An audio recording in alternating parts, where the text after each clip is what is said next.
او د حبشي اوسیدونکو دی او مکی مکرمه ته راغلی د مور هم وینځوا او دا بلال رضی الله تعالی عنہ د رنگ تور او بدن نره وچ دنګ او بدن تور بعضو روایاتو کی راضی وی دا سر دا ویختیم داسی گونجی او د مکی یو سردارو عبدالله ابن جدعان دهاو غلامو داغه گڑی او بیزی بی سرولی چکل نبی علیہ السلام باندې وحی نازل شوا او ابو بکر رضی الله تعالی عنہ په ایمان راوړ هغه مرګتیا وکړه نو بیا د نبی علیہ السلام د مکې نه بار مینا طرف ته یو ځای و الته یو غار و پای کې به نبی علیہ السلام او بکر رضی الله تعالی عنہ دواړه ناستو او نبی علیہ السلام با ابو بکر رضی الله تعالی عنہ ته دین اسلام هم خودو او دغه رنګ د شریعت موافق د اسلام موافق چې کومي مشورې وي هغه به دواړو کولې ته بغار کې د خلکو نه پټ ناستو نو دی بلال رضی الله تعالی عنہ دغه ته دی غر کې بيزي سره ولې ګډي بيزي نو داسې د غرمې د روړې ټیم شونه نبی عليه السلام د आवाज وکړو یا غلامو الکا هل فی شاتک لبن ستا په دې ګړو بيزو کې سپېشتره چې مونږ له دراکه مونږ تی وسکو نو بلال رضی الله تعالی عنہ ورته وویل وی زما ټولې بيزي هو وچی دي په دوی کې هو پې نشته ده یو بيزه په کې دا غم معمولی غون ته پې کې خو هغه خو ځان لول وشم اويس کم پاغي ز خپل گزاره کوم خو نبی علیہ السلام په جندو دا بلال رضی الله تعالی په مکه کې پیدا شوه دی نو نبی علیہ السلام خو په جندو چې دا د لوی خاندان سره دی ابو بکر رضی الله تعالی هم په جندو چې دا قریشی دی نو دې ګړي کې د بيزه کې هم معمولی هم تکې پیدا هغه زما د پاره دي ځان لول شما اوس کما خو نن ز تاسو په خپل ځان باندې غوړه کوما نن خیر د تاسو اوس کې زدي وګه پاتې شم زب گزاره وکما نبی علیہ السلام ورته فرمایل ویاله هغه کومه بيزه ته دي خورا ولا نو بلال رضی الله تعالی عنہ دغه بيزه چې کوم لنګ بيزه واغې د سټونی و د نبی علیہ السلام خواله راوسته نو نبی علیہ السلام ابو بکر رضی الله تعالی عنہ ته ویل مرګری راځه بلال رضی الله ته ویل وته چې په کملوخ کې دا بيزه لو شغلوخه خوراکه نو داسې د لرګي یو کاسه وا هغه نبی علیہ السلام ته ورکړه نو حدیث مبارک کې راځي وي نبی علیہ السلام د بيزي په دی غولان داسې لاس وخو چې وخو نو شروع وکړه نو کاسه ته د پيو ډک کړه چې کله کاسه د پيو ډک کړه نو نبی علیہ السلام ابو بکر رضی الله تعالی عنہ کوي دا اوسکا هغه ته نه الله پاک پیغمبر اول ته اوسکا نو نبی علیہ السلام هغه کاسه د پيو په سر راواړه ولا وېسکل پي بیا چې کاسه بيزي ته ونی ولا بیا ته د پيو نه ډک کړه نو ابو بکر رضی الله تعالی عنہ وستو اوسکا ابو بکر رضی الله تعالی عنہ په اوسکل نو چې بیا وته کاسونی ونه بیا ته د پيو ډک کړه نو بلال زه ته هله کوسته د پيو اوسکا نو بیا بلال رضی الله تعالی عنہ په اوسکلو نبی علیہ السلام ورله دعوت ورکو یلکه وته یو کار نه کوي وېسو کما وېزه د الله پیغمبر يم په ما باندې ایمان راوړل کنه نبی علیہ السلام ول دعوت ورکو زه د الله پیغمبر يم ته په ما باندې ایمان راوړل کنه نبی بلال رضی الله تعالی عنہ مقصد دې صدق ویل سغواړي خبره سم مقصد دی راوړل دي نبی علیہ السلام ورته فرمایل ځم چې لا اله الا الله لایق د بندګۍ صرف یو الله دی د لات او د منات نه کیږي یو الله کون کې دی د لایق د بندګۍ صرف دغه یو ذات دی دغه یو خبره می تاسو ته راوړي او محمد رسول الله صلی الله علیه رسول یم بلال رضی الله تعالی عنہ فرمایل دې خبره کې خو د رښتینواله ځکه شته دی چې دا بيزي دا پي ډېر وکړو دا خو 2 روپۍ نه کړي خو 3 کاسې پي وکړو دا څه چل دی نو نبی عليه الصلاه والسلام ورته فرمایل دا د هر پیغمبر معجزه وي د هر یو پیغمبر معجزه وي او دا زمام معجزه و چې الله تبارک وتعالى ته وخودله بلال رضی الله تعالی ته وی زه پتا باندې ایمان راوړم زه دا کلمه وام لا اله الا الله محمد رسول الله مسلمان شو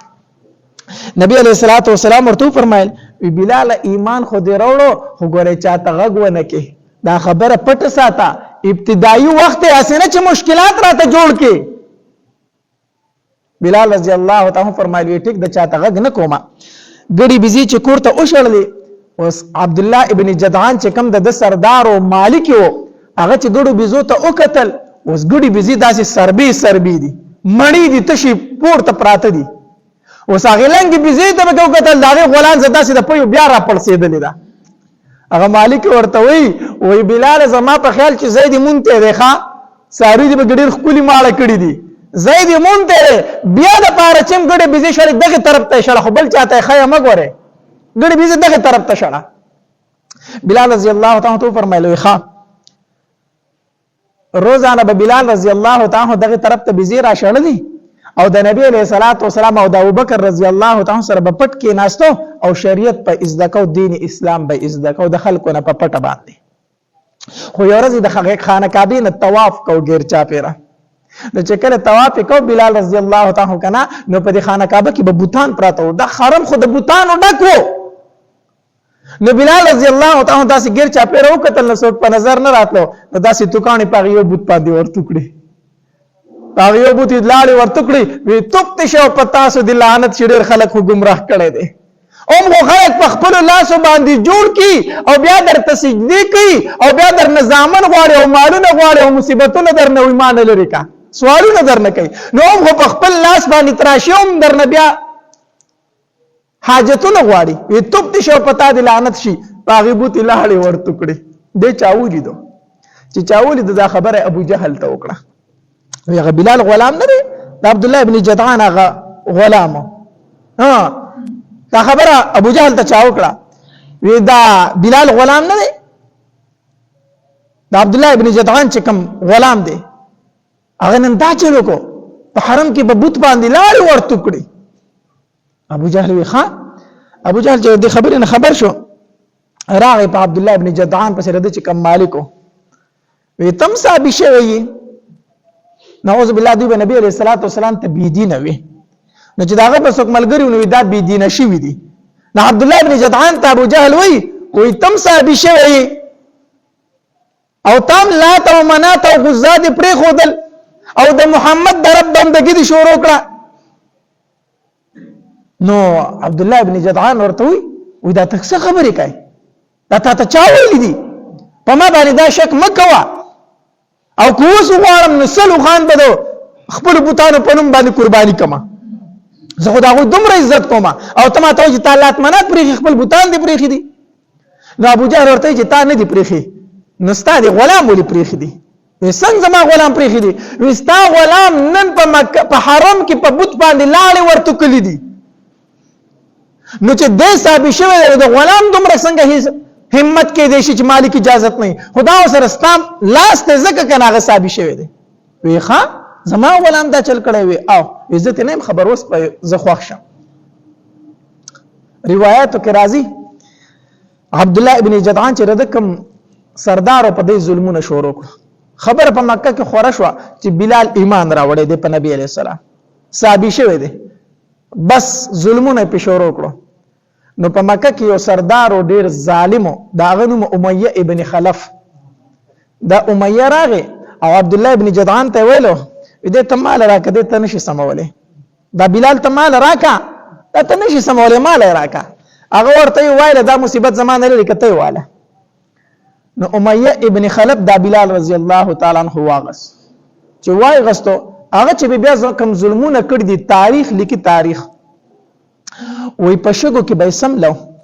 پشګو کې د مکه پشګو کې او د عربو څومره تیز نور دی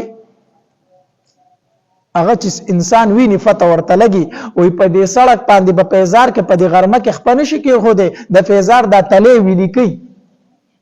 او پیزار ته چې هغه شګ رادن نشو په غرمه کې کنه د خپې در لپولې کوي دومره ګرمه شګي اخور وريږي دلته سم د مکه ګرمي هډه رضیاته ګرمي ده نو بلال رضی الله تعالی به سارا ته وستو په دې سره غرمه کې دا شګ چې د اور په شانتي بسري شو وي د سی په تودي وي په دې باندې به د بلال رضی الله تعالی وسلم او تودي غټ تیګي به راوغسته په دې سینه به تکي خو دي یو دا چې د عملای دي شګل جوخته ورشي او دیم دا چې د پاسه غاړي د تیګم سيزي پاغه شګو به بلال رضی الله تعالی د بدن له کمیس لر کړو او لغړ به په سملوله او چې دا غینه به را پاسو واړه به پسې کړلو په مکه په کوسو کې به روانو هغه پسې خاندل او چغې به والی او د بلال رضی الله تعالی د خلینا بصیر یو आवाज خطو احد احد احد یعنی داسې حالت ورلور کو چې د یو لوب غونته سيزته نه جوړ کو بلال رضی الله تعالی چې په کم طرف ته دو واړه پسې کېدل خندل به ټوکې به پسې کوي بلال رضی الله تعالی فرمای په خپل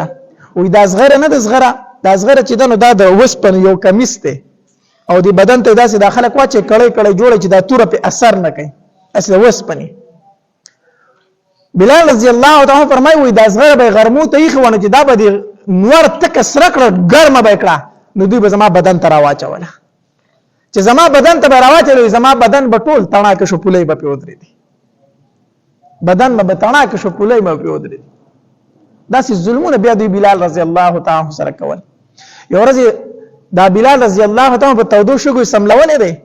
او په دې سینې ورته تیږي دي او دا امیه ابن خلف بدبخت ورته ولال دي چې کوم مالکو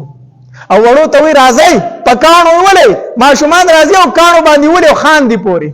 دا لوی میلې جوړ کړی دا بلال رضی الله په مخه ته پروت په شګو کې د داسې او میلې جوړ کړی یو ټوکه جوړ کړی واړه راغون کړی دي په دغه طرف باندې ابوبکر رضی الله تعالی تیرې دو ابوبکر رضی الله تعالی چې وکتل کنه د امیه ابن خلف ته وی وته په دې به کس باندې ولې درو ظلم کوي دا غریب ستانه سغواړي دغه د چا د ایسم نه ده خو یو غلام دی به کس دی غریب دی ته ولې په باندې دا ظلمونه کوي نو امیه ابن خلف ورته وی دا څه چې وسره کیږي دا ستا استاد مرګري د وجنه وسره کیږي دا ستا او استاد مرګري چې کوم دی محمد صلی الله علیه وسلم دا د سره د ستاسو د وجنه کیږي او کو خلاصول شي جو خلاص کا ابو بکر رضی الله تعالی عنہ فرمایلی خرسینا ویولې نه خرصومه په دبه تسکای او مې ابن خلف ورته بخندا شو په دبه تسکای دی خو د اس بګاړم نه دی په کوسو کې ګرځي دغه یو چې احد او حد خو لیونه دی په تسکای ابو بکر رضی الله تعالی عنہ فرمایل بس ته پرې زما په کار دی خرصومه په سوې خرسای په درې اوقیه باندې پسو اوقیه باندې په درې اوقیه په یو اوقیه کې سلويخ اشرفي وي سلويخ دینار دا دینار د سرو زرو پیسې ده نو په درې اوقیه باندې خرصومه یعنی په یو سل او په شل دینار باندې خرصومه بلال رضی الله او بکر رضی الله تعالی فرمایل ودا زما شو وامه غستر دا پیسې بدل زر کما بلال ما ترا پرې ده چې څنګه ابوبکر رضی الله تعالی واغس کنه امیه ابن خلف په خندا شو یا ابوبکر ډیر ګران دی واغس قسم په الله کو په یو اوقې دی غستنه امید درکو کو دا تا په یو اوقې غس دغه دومره بیکار سره چې په یو اوقې ملم درکو تا په درې اوقې واغستو ابوبکر رضی الله تعالی عنہ فرمایل وی اے امیه قسم په الله کو په سل اوقې دی راکو نو هم درنه اغستو ته درې اوقې وای قسم په الله کو دا بلال دې ما ته پسل اوقې را کو هم درنه اغستو او دا خیر دې کو دا بدني تور دی خیر دې کو دا بدني تور دی هو قلبه قلب ذهب ته د زړه خو د سرو زرو جوړ دی د زړه د سرو زرو دی دې زپې جنم چې دا د کم مقام انسان دی تاسو نه پیژنئ چې څنګه واغستو نو بلال رضی الله تعالی ابو بکر رضی الله تعالی تو ابو بکر وی ځان لدی واغستم او کو الله لدی واغستم کو ځان لدی واغستم ابو بکر کار را تخی چې کومه درله زمیدار درلکم ګډ بيزي درل سروم او کوستا نور څه خدمت دیالي مزدوري چې هغه درلکم خیره تکار درته خیا کو ځان لدی اغسته او کو الله لدی اغسته نو ما زما رب پرې دا بیا ما زما رب پرې دا ابو بکر رضی الله عنه فرمایل بلال ما ځان نه اغسته ما الله اغسته او دغه الله په نوم باندې آزاد ته آزادي الله ابو بکر رضی الله بلال رضی الله عنه راغی ابو بکر رضی الله عنه نبی علیہ الصلوۃ والسلام لره اذا الله پاک پیغمبره بلال می واغستو د امیہ ابن خلف نه بلال واغستو نبی علیہ الصلوۃ والسلام ورته ابو بکر یوازې بیناخلی ما به کې د ځان سره شریکای ابو بکر دا سعادت یوازې به ته ناخلی ما په کې د ځان سره شریک کا چې د بلال یو مخسته او یو زمای د بلال یو لاستا یو لاس زمای ابو بکر رضی الله تعالی عنہ په خندا شو دا الله پاک پیغمبر اخو ما آزاد کړی دی اخو ما آزاد کړی دی نبی علیہ الصلوۃ والسلام فرمایل وی ابو بکر سیدنا واعتق سیدنا ابو بکر خو زمون سردار دی او زمون سردار بلال آزاد کو زمون سردار بلال آزاد کو بلال خو زمون سردار دی نبی علیہ السلام دومره خوشاله شو داسې واقعات او بیانات اوریدلو لپاره ماجد اسلامیک سټوډیو 11 چینل سبسکرائب کړئ घंटे والا نشان کلک کړئ